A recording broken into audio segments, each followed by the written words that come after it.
Hello students, my name is Bharti and I am going to uh, teach you lesson the crop production and management. As you all know, we need energy to do our day-to-day activities and we get this energy from our food. Our country has a large population, so food has to be produced on a large scale.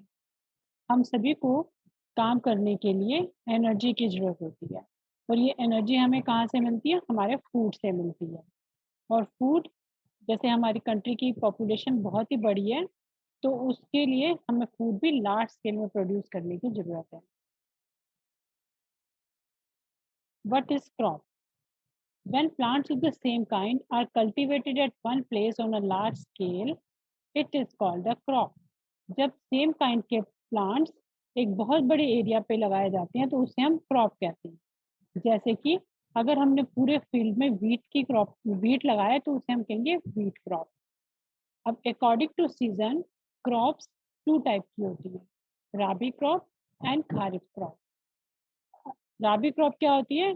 वो crops जो winter season में grow होती हैं उन्हें हम राबी crops कहते हैं और इनका टाइम पीरियड होता है अक्टूबर to March.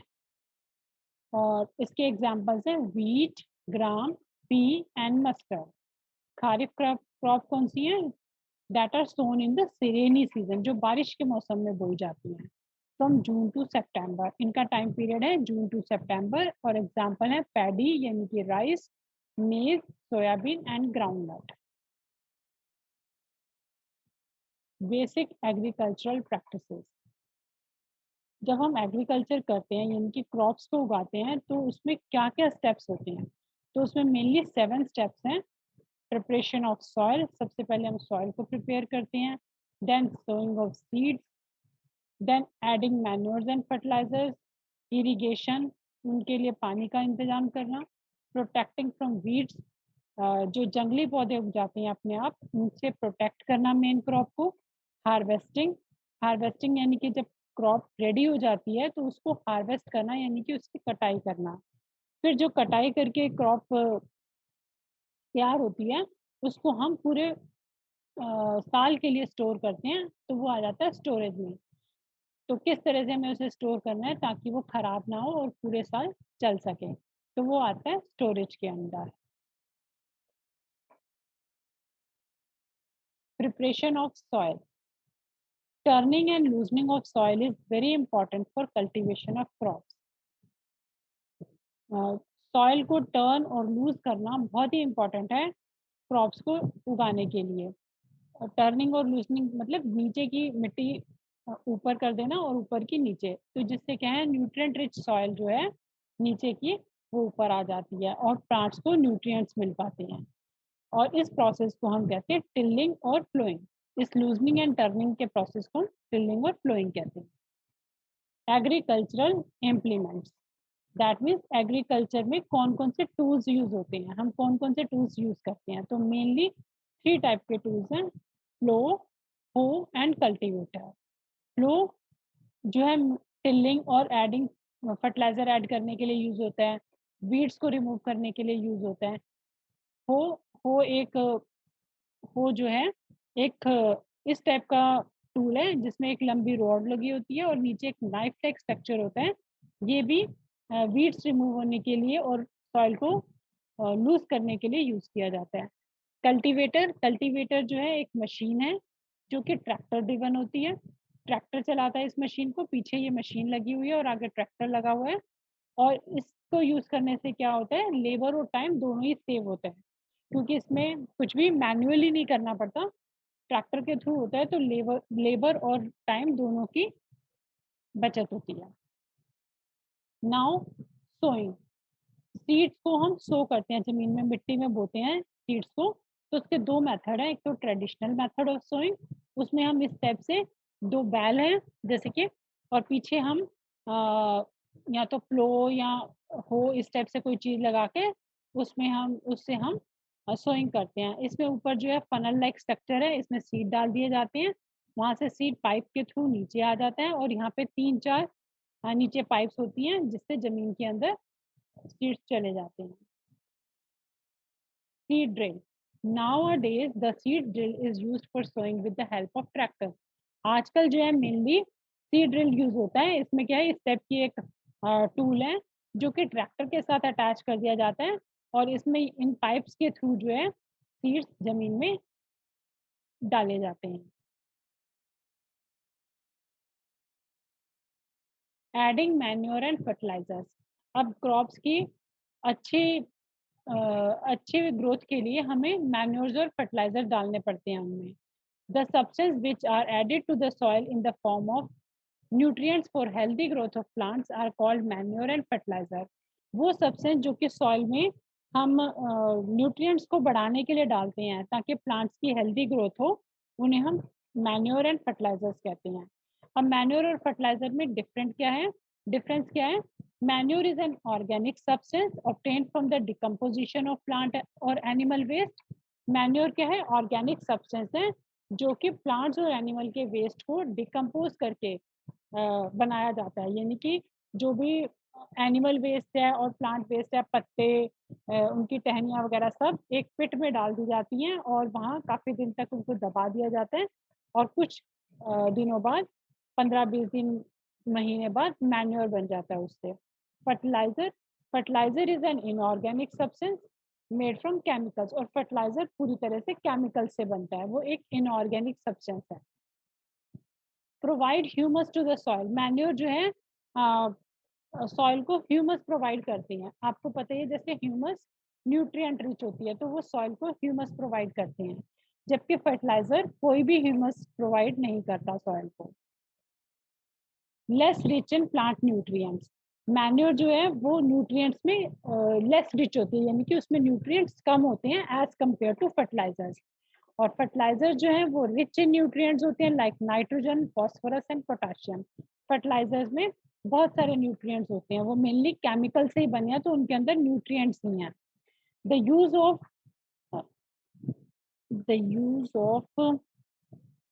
Manure improve soil texture. जब हम मैन्योर को यूज करते हैं तो सॉइल का टेक्सचर यानी कि सॉइल की क्वालिटी इम्प्रूव होती है, उसमें सुधार होता है। और फर्टिलाइजर्स अगर हम ज़्यादा यूज करते हैं, excessive use of fertiliser made the soil less fertile. जब हम ज़्यादा फर्टिलाइजर्स यूज करते हैं तो सॉइल जो है लेस फर्टाइल हो जाती है। और बहुत ज़्यादा जब हम फर्टिलाइजर यूज करते हैं तो धीरे धीरे वो सॉइल बैरन लैंड बन जाती है, यानी कि नॉन फर्टाइल हो जाती है। सॉइल की क्वालिटी को इम्प्रूव करने के लिए, सॉइल को न्यूट्रिएंट रिच बनाने के लिए एक और मेथड है जिसे हम कहते हैं क्रॉप रोटेशन। इस मेथड में क्या है कि हम डिफरेंट डिफरेंट क्रॉप्स जो है ऑल्टरनेटिवली ग्रो करते हैं। यानी कि एक सीजन में हम कुछ बीट लगाया जैसे, तो अगले सीजन में हम लेग्यूम्स लगा लेते हैं। जैसे कि farmers of in northern India use to grow legumes as fodder in one season and wheat in the next season. North India में क्या होता है, फार्मर्स क्या करते हैं, एक सीजन में लेग्यूम्स लगाते हैं। लेग्यूम्स आपने पहले पढ़ा ही होगा कि लेग्यूम्स की जो रूट्स होती हैं उनमें एक तरह का बैक्टीरिया होता है, राइजोबियम बैक्टीरिया, जो कि एटमॉस्फेरिक नाइट्रोजन को सॉइल के अंदर ट्रैप कर देता है। तो जिससे सॉइल की न्यूट्रिएंट नाइट्रोजनस वैल्यू जो है बढ़ जाती है। और अगले सीजन में वो बीट बोते हैं जिसको कि नाइट्रोजन चाहिए होती है। एक सीजन में पल्सेस बोए, लेग्यूम्स बोए जिससे नाइट्रोजन सॉइल में आ गई, और अगले सीजन में वीट बोया जिससे कि नाइट्रोजन वीट के प्लांट को मिल गई। तो इस तरह से ऑल्टरनेटिवली वो अलग अलग क्रॉप्स ग्रो करते हैं।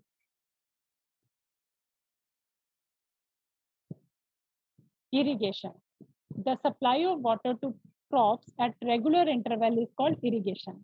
जो हम प्लांट्स को, क्रॉप्स को पानी देते हैं समय समय पर, उसे हम इरिगेशन कहते हैं। Water is important for proper growth and development. Water plant की प्रॉपर ग्रोथ और डेवलपमेंट के लिए वाटर बहुत जरूरी है। Water is absorb by the plant roots. Water कौन एब्जॉर्ब करता है? प्लांट्स की रूट्स एब्जॉर्ब करती हैं। और प्लांट्स के अंदर नियरली 90% वाटर होता है। Water is essential because germination of seeds does not take place under dry condition. Water क्यों जरूरी है? क्योंकि सीड जो है ड्राई सीड्स तो जर्मिनेट नहीं होंगे।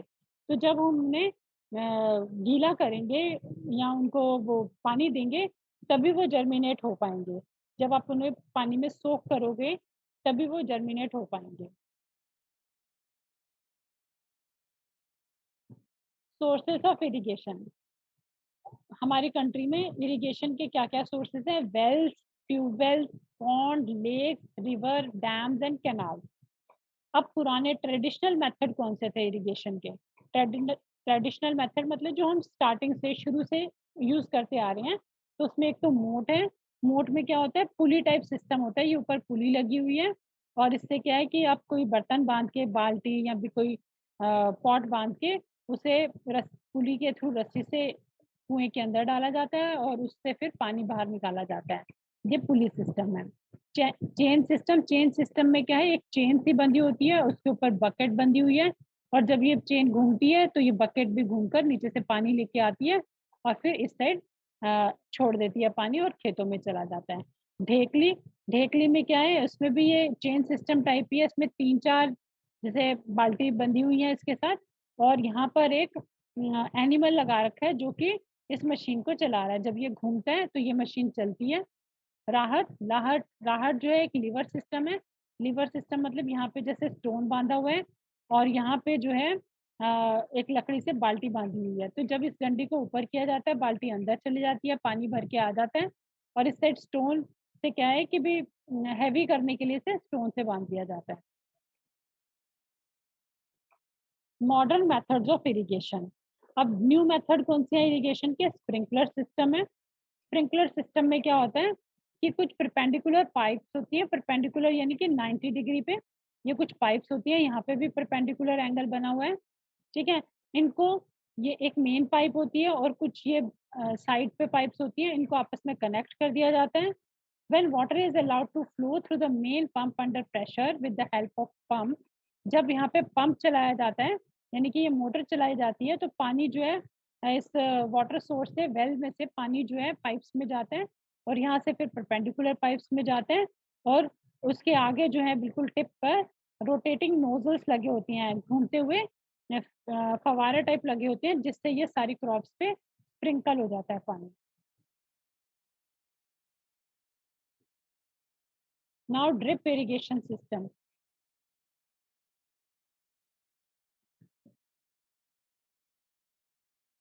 drip irrigation system.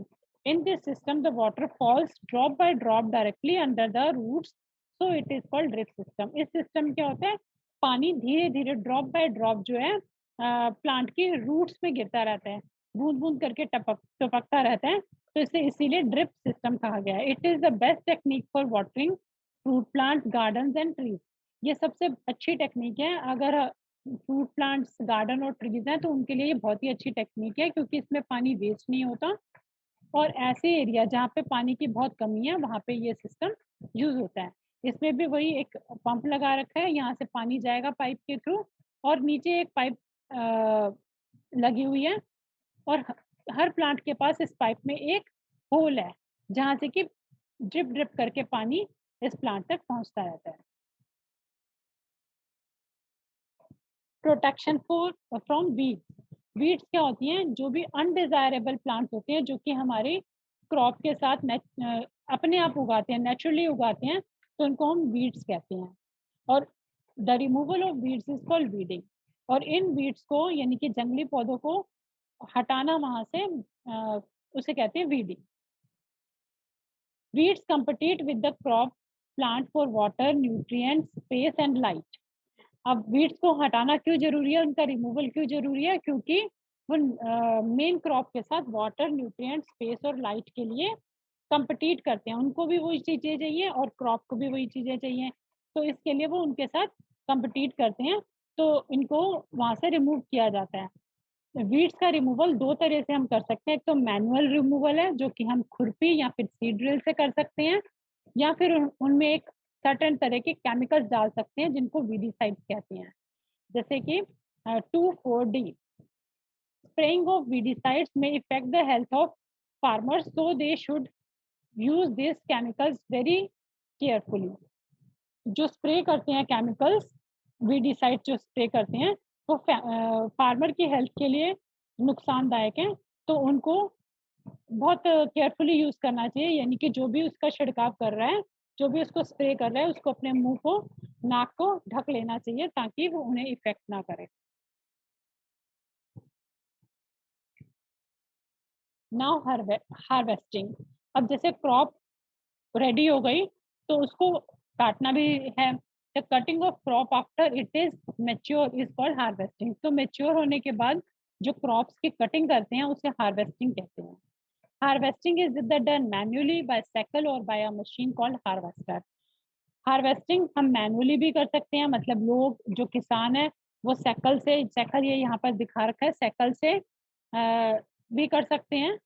ये साइकिल है, इससे भी कर सकते हैं, मतलब हाथ में लेके काटना। और बाय मशीन कॉल्ड हार्वेस्टर, या फिर एक मशीन होती है हार्वेस्टर, उसके थ्रू भी हार्वेस्टिंग कर सकते हैं। हार्वेस्टिंग सीजन में कुछ फेस्टिवल्स भी आते हैं, जैसे कि पोंगल, बैसाखी, होली, नबियाना and Bihu. In the harvested crop, the grain seeds need to be separated from the chaff. This process is called threshing. This is carried out with the help of a machine called combine, which is in fact a harvester as well as a thresher. जो harvested crops है, जो mature crop हमने काट ली, उसमें से grains को chaff में से अलग करना ज़रूरी है। मतलब कि उसके ऊपर से जो छिलके होते हैं, उनमें से सीड को अलग करना ज़रूरी है। इस प्रोसेस को हम थ्रेशिंग कहते हैं, और ये एक मशीन कंबाइन के थ्रू की जाती है। कंबाइन मशीन क्या है? ये हार्वेस्टर प्लस थ्रेशर दोनों ही काम करती है, यानी कि कटाई भी करती है और सीड्स को चाफ से अलग भी करती है। दोनों ही काम कर लेती है ये मशीन, इसीलिए इसका नाम कंबाइन है।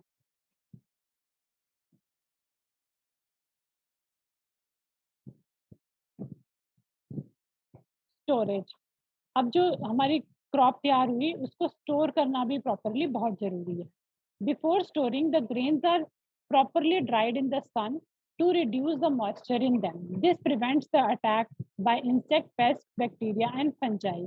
अब जो भी हमने स्टोर करने हैं ग्रेन्स, उनको स्टोर करने से पहले प्रॉपरली ड्राई करना बहुत ज़रूरी है। पहले सन में ड्राई करते हैं ताकि उनका जो मॉइस्चर है वो निकल जाए, जो भी उनके अंदर नमी है, वाटर कंटेंट है, वो निकल जाए और वो ड्राई हो जाए। और इससे क्या है कि वो इंसेक्ट, पेस्ट, बैक्टीरिया और फंजाई से बच पाएंगे। Farmer store grains in jute bag और metallic bags, bins. However, large scale storage of grains is done in silos and granaries to protect them from pests like rats and insects. अब farmers जो है अपने grain को कहाँ store करते हैं, या तो वो जूट बैग में स्टोर करते हैं, या फिर मेटालिक बिन्स, मेटल के बड़े बड़े डिब्बे बने होते हैं, उनमें स्टोर करते हैं। जबकि इनको बहुत बड़े लार्ज स्केल पे अगर स्टोर करना है, तो सिलोज और ग्रेनरीज में स्टोर किया जाता है ताकि इन्हें रैट्स और इंसेक्ट से बचाया जा सके।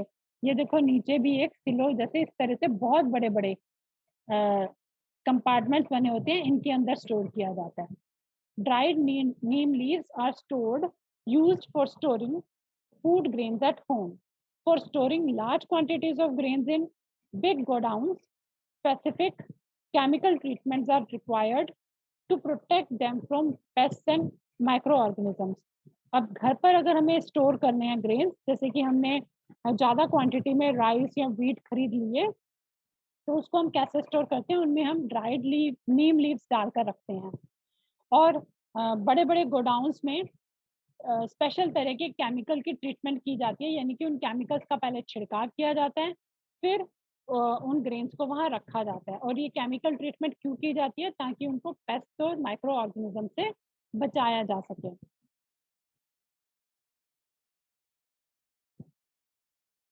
Food for animals. Animals also provide us with different kind of food like milk etc. Animal से भी हमें कई तरह के फूड मिलते हैं, जैसे कि milk and dairy products. Many people living in the coastal areas consume fish as a major part of their diet. और जो कोस्टल एरियाज में रहते हैं, यानी कि समुद्र के किनारे रहते हैं, तो वो लोग, उनके खाने का एक मेन पार्ट जो है फिश भी होती है, तो वो लोग फिश भी कंज्यूम करते हैं। Animals reared at home or in farms have to be provided with proper food, shelter and care. When this is done on a large scale, it is called animal husbandry. तो animals को जब हम घर पे या farms में पालते हैं, उनको रखते हैं, तो उनको प्रॉपर फूड, शेल्टर और केयर देना ज़रूरी होता है। यानी कि उन्हें खाना अच्छे से मिले, उनका रहने की व्यवस्था सही से हो और उनकी देखभाल हो सके, यानी कि कभी कोई बीमार हो तो उसका इलाज भी हो सके। तो जब ये हम लार्ज स्केल पे करते हैं, यानी कि बहुत सारे हमने कैटल्स रखने हैं अपने फार्म में, तो उसे हम कहते हैं एनिमल हस्बेंड्री।